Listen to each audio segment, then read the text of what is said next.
Hey Jared, how are you doing today? I'm doing well. How are you? I'm good. Very happy to be here. Oh, we're glad to have you. Awesome.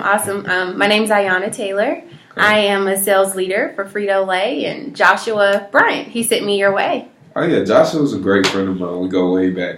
Yeah, he was telling me. We actually went to college together. Really? Yeah. He's a great friend of mine. He's an awesome salesman. He's a funny guy.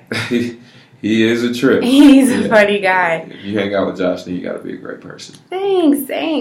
He told me a lot of great things about you. I really do appreciate that. Yeah, he was saying Sprouts Kings is doing a phenomenal job right now, and you have a lot to do with that here in this district. I appreciate that. Yeah, we're doing pretty well right now. You know, there's always room for growth, but we're doing pretty well. Good. That's awesome. So here in the store, everything's good. Like you guys experiencing good sales and customers coming in. Everything's flowing. Yeah, it seems that we have a good morale around the store. I feel like our employees enjoy their jobs. I feel like they like what they do. Good. And also, I feel like the customers are enjoying their time in the store as well. Right. Yeah. That's such an important part. I just think, creating that customer base and making it solid. And if your employees are doing what they're supposed to do, that will happen. So yeah, exactly. That's awesome. How many employees do you have now? So throughout the 12 stores, I probably have around 500 employees. Wow. Yes. 500. That's a lot of people. That is a lot of people. So how many do you manage all 500, or is there anyone helping you with that? I have a team. I definitely have a team, but I am the leader. Okay. But I have a team that basically helps me manage all of these different people. Wow. Okay. So is it 12 stores in the district? I just wanted to verify. There are 12 stores in our district. That's yes. Huge. It's a lot of stores. It's a lot of people, a lot of personalities. How long of a time period did you guys see that growth? Like how many stores did you start with originally? So originally we started out with 8. They just built 4 more over there close to Howard Mill. Yeah. And that area. Love that area. It's a lot of cute shops over there. Oh man. They're building some huge houses out there. Buckhead is growing. It's getting huge. That's Atlanta for you. That's Lord, Atlanta for you. Lord have mercy. So as far as your customers, do you offer like any incentives to just keep them coming in, or like what is it? Because you guys are known for your value and your loyal customers. So how do you keep them coming? So what we do is we're trying to offer more shopper value. Mm-hmm. So we want to get the customers to come in and get a feel for the store and actually get comfortable shopping in our stores. Yeah. And in exchange, I feel like sales will go up and that'll help us in the long run. Yeah. Yeah. Definitely.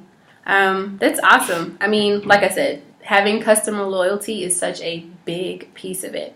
So would you say that loyalty is what drives your sales? Like, I'd say that what drives our sales is the hardworking employees.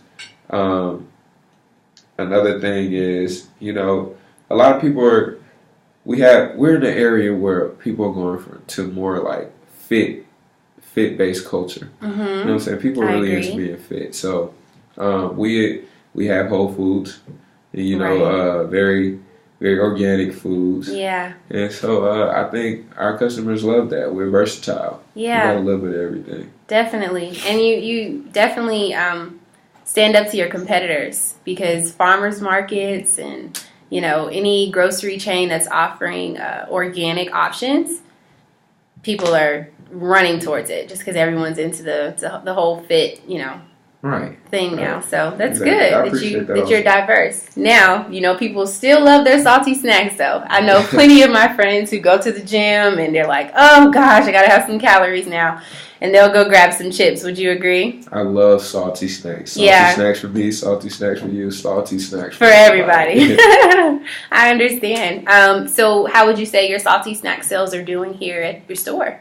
I feel like our salty snacks are doing all right. They're in our top 5, coming in at number 5.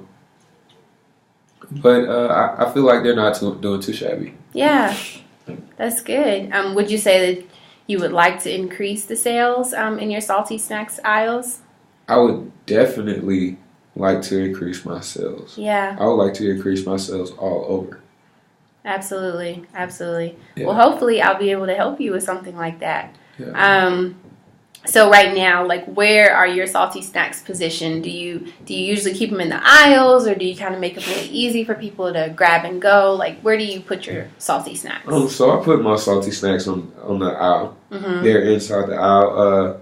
Frito Lay in particular is towards the middle of the aisle. Okay. And yeah, so that's where we position them. Okay, makes sense. I kind of make this argument, and it's worked in some of the other district stores. Joshua even said, something like that helped in one of his stores, just the positioning of the snacks. Placing the most popular items on the perimeter of the store. Yeah. The placement alone can drive your sales. Right now, I think, placing the Frito Lay snacks within the aisles is good. But you may have a better return if you put it more towards the front of the store.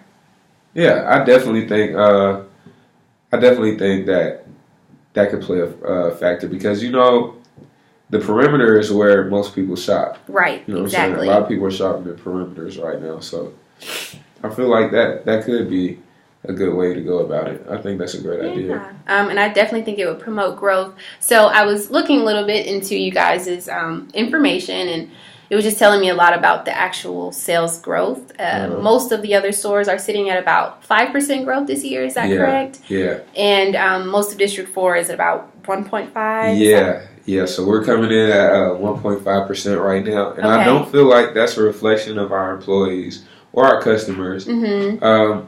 But definitely we could use some help in that area. Okay. Well, 1.5 isn't terrible, but I definitely think some of the things that we offer may be able to help you with that. Joshua, down at his store, we were actually able to raise his growth about 4.3% last year, and a lot of that came from some of the products that we offer.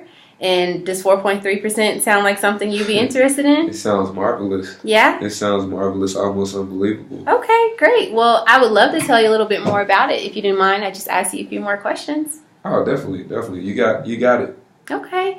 So we definitely are saying that growth is the goal right now. You want to reach about 5% by the end of this year. Growth is the goal. Growth is the goal, definitely. So what we have to offer, and one of the things that we implemented in Joshua's store, is our multi-rack teardrop. And that is pretty much our rack that goes on the perimeter of the stores. It's you're able to grab the chips from each side of the rack, which allows for the easy grab and go for customers who are just coming and going. And the positioning of that skyrockets sales within the store. So if we were able to put something like that into your store, it would be awesome. It sounds great. I think that's awesome. So where would this teardrop rack go? Where?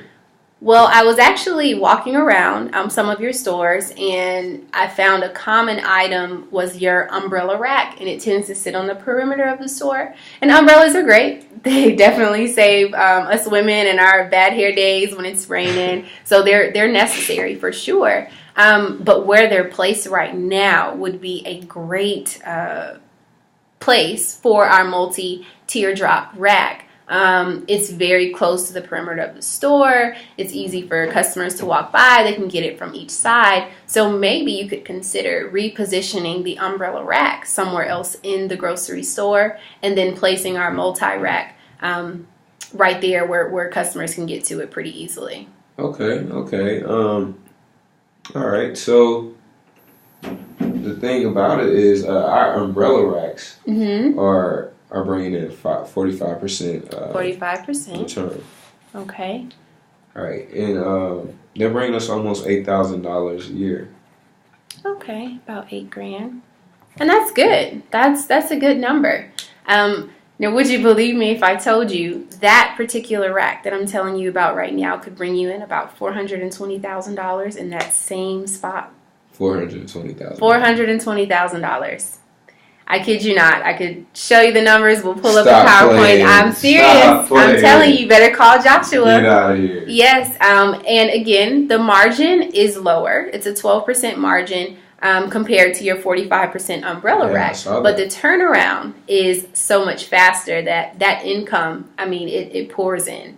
Really? Pours in. And again, you don't even have to completely do away with the umbrella rack. You could just place it somewhere else in the store, and customers, can be directed that way if that's the item that they're looking for.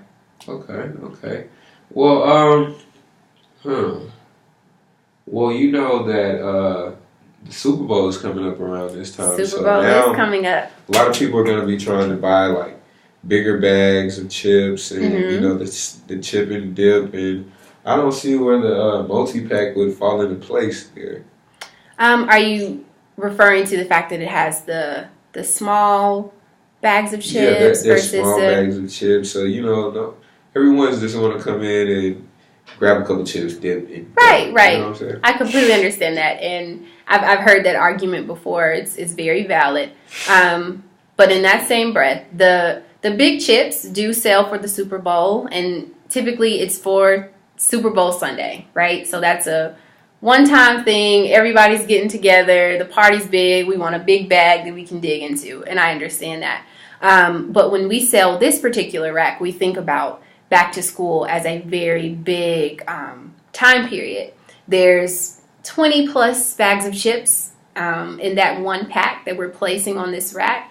It's easy for moms to grab and go, and the back to school time period is so much longer than the Super Bowl Sunday, one-time event. So it just makes your return a lot greater investing in that 20-pack versus the big bag, because again, Super Bowl Sundays, and they can go to the aisle and get the big bags. But when it comes to back to school, that's the money. That's the money right there. Right. Okay. All right. Well, what you're saying sounds great. Mm-hmm. And it's almost to the point where I can't say no. So here's what I'm going to say. Okay. I think that we should do a couple of them in like 6 of my stores, and then leave like 6 umbrella racks in the other stores. Okay, so you're recommending a store-to-store sale versus like a compression sale? Yeah, definitely. It's a store-by-store sale. Okay. And may I ask why you would prefer to do something like that? I just feel like, maybe since we have a high return on these umbrellas, and the umbrellas have been very good to us, why not keep them around? You know what I'm saying? Maybe they've been doing well in that place, so why not, recreate the wheel, but tweak it a little bit. Right. Okay, and I understand that. For me, I like to do things the easiest way possible as long as it's effective, and I feel like if you do the store-to-store, that could create a long process. You'll have to deal with a lot of different sales reps. And if you were to make a compression sale and just go ahead and place these teardrop racks into all 12 of your stores at once, you just avoid a lot of havoc and a lot of different people that you'll have to deal with. And the return is there. I mean, it's pretty, I don't want to say guaranteed, but it's the process of that whole entire thing. I mean, the money that it's going to bring in, it's going to do it for your store. And you being confident in that would allow you to go ahead and place it in all your stores, get the deal done at one point, and just, kind of wash your hands of it. I just think it'll be an easier process for you. Okay. I definitely see what you're saying. I think this is a great idea for my company. And Miss Taylor, isn't it Taylor? Yes. Miss Taylor, I think you did a great job in coming and explaining this to me. And, okay, awesome. We're at 1.5% growth rate right now, and we need to get to 5%. And if we don't get to this 5%, then, it might cost me my job. So what the heck, Miss Taylor? I understand. And I was going to ask you as well, what would it be like, if you didn't reach that goal? What type of changes would you guys see in the company? Like, what would happen if you didn't meet that 5%? Well, like I said, I'd probably get fired. You probably wouldn't be in here speaking to me again. Right. That's nothing what I want to happen. So, Miss Taylor, I'd say this: you got a friend in me, Miss Taylor, and I definitely like to hire your services. Grand. That's great.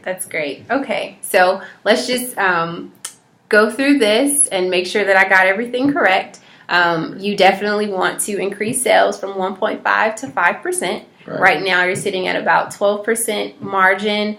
45% margin on your umbrellas, and there will be a 12% margin with our chips. But our turnaround will be a lot greater, which will bring you in about $420,000 versus that $8,000, which is definitely getting you that growth that you would like to receive. Right. And we would be implementing the teardrop rack on the perimeter of your store, and just seeing, all the great things it's going to bring your way.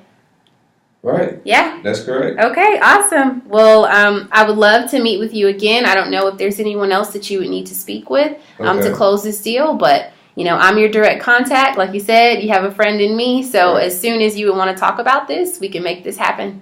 All right, how about tomorrow for lunch? Tomorrow. Awesome. I'll put it on my calendar.